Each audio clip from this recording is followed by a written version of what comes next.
ಇತ್ತೀಚಿನ ದಿನಗಳಲ್ಲಿ ನಾಯಕ ಸಮಾಜದ ಮುಖಂಡರುಗಳನ್ನ ರಾಜಕೀಯ ಮುಖಂಡರುಗಳನ್ನ ಏನ್ ತುಳಿತಾ ಇದ್ದಾರೆ ಅದರ ವಿರುದ್ಧ ಆ ಪೊಲೀಸ್ ಸಮಾಜಗಳ ವಿರುದ್ಧ ನಾವು ಇವತ್ತು ಸಂಘಟಿತರಾಗಿ ಇವತ್ತು ಹೋರಾಟ ಶುರು ಮಾಡಿದ್ದೀವಿ. ರಾಜಣ್ಣ ಅವ್ರನ್ನ ಈ ಕೂಡಲೇ ಸಂಪುಟಕ್ಕೆ ವಾಪಸ್ ತಗೋಬೇಕು.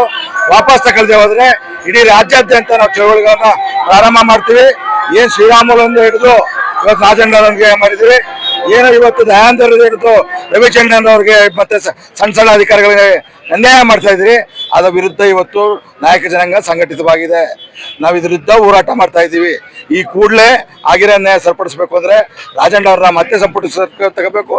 ಮತ್ತೆ ಏನು ಇನ್ನೊಂದು ರಾಜೀನಾಮೆ ತಗೊಂಡಿದ್ದಾರೆ ಸಂಪುಟದಲ್ಲಿ ಅದನ್ನೂ ಭರ್ತಿ ಮಾಡಬೇಕು. ನಮ್ಮ ಅಧಿಕಾರಿಗಳಿಗೆ ಯಾರ್ಯಾರು ಅನ್ಯಾಯ ಮಾಡಿದ್ರೆ ಅದನ್ನೂ ಸರಿ ಮಾಡಬೇಕು. ಎಲ್ಲ ಪಕ್ಷದ ಯಾವ ಪಕ್ಷ ಇಲ್ಲಿ ಎಲ್ಲ ಪಕ್ಷದ ಮುಖಂಡರು ಹೇಳೋದಿಷ್ಟೇ, ಮುಂಚೂಣಿ ನಾಯಕರು ಹೇಳೋದಿಷ್ಟೇ, ನಾಯಕ ಜನಾಂಗವನ್ನ ನೀವು ಗೌರವದಿಂದ ಪ್ರೀತಿಯಿಂದ ನಡೆಸ್ಕೊಂಡ್ರೆ ನಾವು ನಿಮ್ಮ ಒಟ್ಟಿಗಿರ್ತೀವಿ. ಇಲ್ಲದೆ ಹೋದ್ರೆ ನಾವು ನಿಮ್ಮ ವಿರುದ್ಧ ತಿರುಗಿಬಿಡ್ಲಿಕ್ಕೂ ತಯಾರಿ ಇರ್ತೀವಿ ಅನ್ನೋ ಸಂದೇಶವನ್ನ ಇವತ್ತು ಕೊಡ್ಲಿಕ್ಕೆ ಸೇರಿದ್ದೀವಿ. ಶ್ರೀನಿವಾಸ್ ನಾಯ್ಕ ಅಂತ ಹೇಳಿ ಶ್ರೀ ಮಹರ್ಷಿ ಗುರುಕುಲ ಸೇವಾ ಟ್ರಸ್ಟ್ ಅಧ್ಯಕ್ಷ ಮತ್ತೆ 2 ಜಿಲ್ಲೆಯ ನಾಯಕ ಜನಾಂಗದ ಮುಖಂಡ.